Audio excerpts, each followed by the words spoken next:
In today's story, a wounded woman escaped the clutches of ruthless bandits only to fall into the arms of a mysterious cowboy, who turned out to be one of the richest men in America. But he wasn't the one she expected to find her rescue. The sun beat down on the dusty road as Clara Mason stumbled along, her heart pounding in her chest. She had been running for what felt like hours, her breath ragged and shallow as the pain in her side grew worse with every step. Her horse had bolted, leaving her behind as the merciless �İ𝐨𝐽𝐬 and his gang of bloodthirsty bandits closed in. She could still hear their shouts and gunshots echoing behind her, fueling her desperate flight for survival. Suddenly her vision blurred and her legs buckled beneath her. With a gasp, she collapsed onto the parched earth, her body racked with pain and exhaustion. As darkness crept in around her, she saw a lone figure emerge from the haze. His silhouette, tall and imposing, seemed to grow larger as he rushed towards her. His face, etched with concern, held out a hand to help her up. Relief washed over her as she was pulled to her feet and guided towards the safety of a nearby ranch. But what Clara didn't know was that this chance encounter would change her life forever,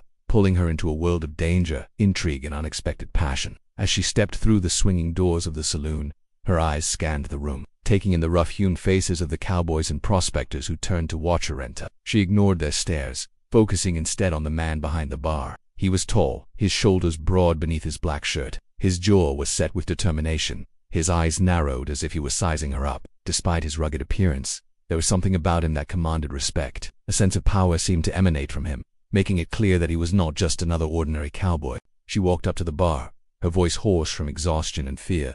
"Water," she whispered, extending her hand. The man poured her a glass, his fingers brushing hers for a fleeting moment. As she took the glass, their eyes met. In that instant, she saw a flicker of recognition cross his face, followed by a hint of surprise. It was gone as quickly as it had appeared, leaving her to wonder if she had imagined it. "You're hurt," he stated, his voice a low growl that hinted at the gruff exterior he had carefully constructed. "I saw you limping when you came in." She managed a weak smile, trying to brush off his concern.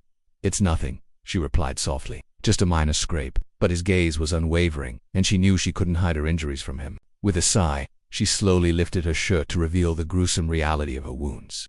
Gasps and murmurs rippled through the saloon as the men watched in stunned silence. The sight of her battered and bruised flesh was a stark reminder of the ordeal she had endured. The man's expression hardened, his eyes flashing with anger. Without a word, he turned away, disappearing into the back room. As the seconds ticked by, she felt a mixture of anxiety and gratitude for his swift response. She knew she could rely on him to protect her, but she couldn't shake off the feeling that she had stumbled into something much bigger than she had anticipated. She stood frozen, torn between fear and a strange sense of security she had never known before. The weight of her injuries pressed down on her, threatening to overwhelm her. She stumbled, catching herself on the bar, her heart pounding against her ribs. Just then, the man reappeared, his face grim, his eyes blazing with determination. In his hands, he held two pistols, their polished metal glinting in the dim light. "Stay here," he commanded, his voice laced with authority. "Don't move no matter what you hear." Before she could respond, he was gone, disappearing through the swinging saloon doors. As the sounds of gunshots and shouts filled the air, she felt a surge of adrenaline course through her veins.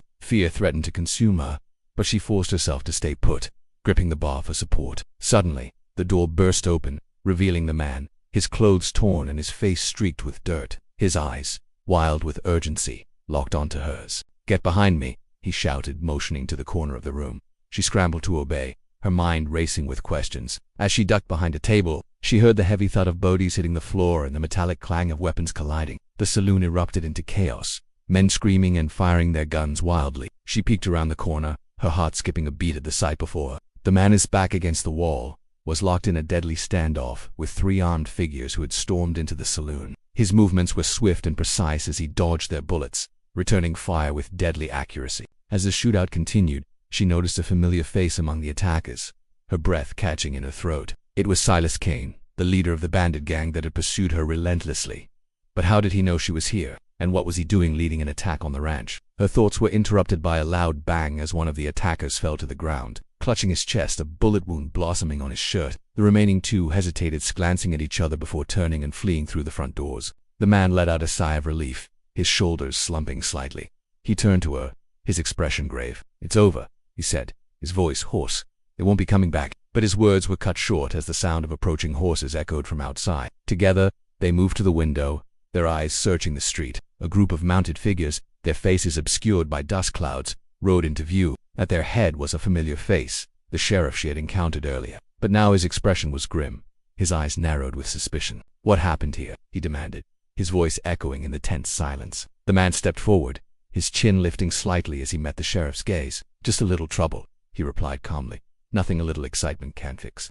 The sheriff eyed him skeptically, his gaze lingering on the bloodstains that marred the wooden floor. "Seems like more than a little trouble to me," he muttered, dismounting from his horse. With a final glance at the bloody scene, he turned and strode purposefully toward the main entrance. As he exited the saloon, his deputy followed close behind, his eyes darting nervously between the two men. The man watched them leave, his expression unreadable. He turned back to Clara, his eyes filled with a newfound intensity. "I need you to listen very carefully," he began, his voice low and urgent. "What you saw tonight, you heard tonight, none of it happened. Do you understand?" He stepped closer, his gaze boring into hers, his words hanging heavy in the air. "If anyone, especially the sheriff, asks you anything, you will say you were alone when the attack happened. Do you understand?" She nodded slowly, still shaken by the events of the evening. "Yes, I understand," but even as she spoke, she couldn't shake off the feeling that she had been thrust into a dangerous game, where the stakes were higher than she could have ever imagined. He reached out, his calloused fingers gently cupping her chin. His touch was surprisingly gentle,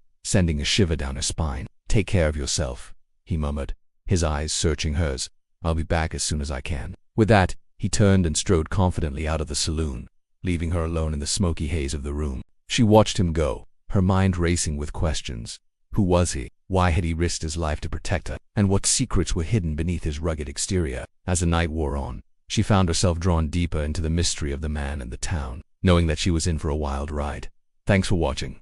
If you liked this video, comment your bravest moment. Also, don't forget to check out our other videos.